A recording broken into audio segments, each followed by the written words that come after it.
चंदन की रे चौकिया मोतियन लागे झालरी हो। चंदन की रे चौकिया मोतियन लागे झालरी हो। सखिया सही चढ़ी राम जी लहावे शीतल रानी बैसई हो। सखिया सही चढ़ी राम जी लहावे शीतल रानी बैसई हो। सब सखी हंसी मुस्काई के पुण्य पुण्य पूछई हो। सब सखी हंसी मुस्काई के पुण्य पुण्य पूछई हो। सीता कवन कवन तापा कीन्हो रामैया बरा पायूं हो। सीता कवन कवन तापा कीन्हो कन्हैया बरा पायूं हो।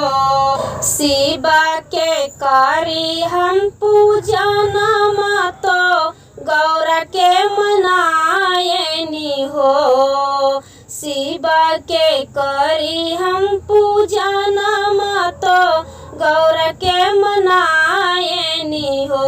सखिया विधि से रहे सोमार रमैया बरा पायूं हो। सखिया विधि से रहे सोमार कन्हैया बरा पायूं हो।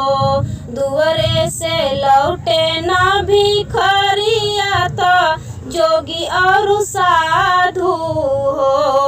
दुअरे से लौटे ना भिखरिया तो जोगी और साधु हो। सखिया भूखल ब्राह्मण खिलाए रमैया बरा पायूं हो। सखिया भूखल ब्राह्मण खिलाए कन्हैया बरा पायूं हो। के काड़ी दोपहरिया तो बेनिया ना डोलावई हो। सखिया तीज के रहे एतबार कन्हैया बरा पायूं हो।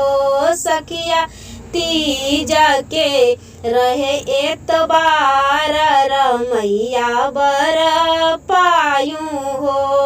भूखी रहे एकादशिया दुआदशी के पारनी हो। भूखी रहे एकादशिया दुआदशी के पारनी हो।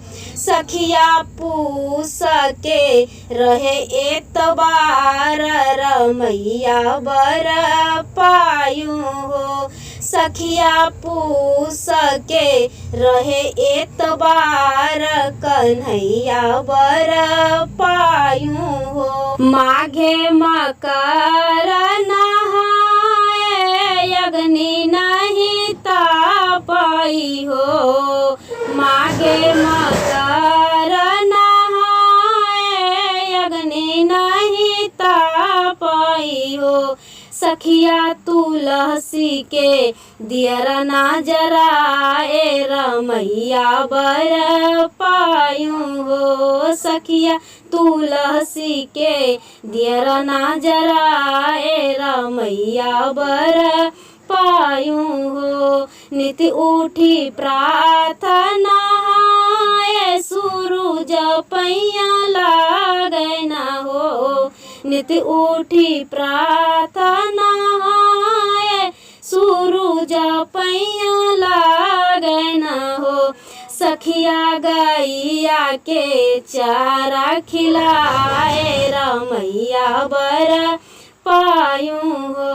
सखिया गैया के चारा खिलाए कन्हैया बरा पायूं हो। माता पिता के करे आदर उनके सम्मान सम्मान हो।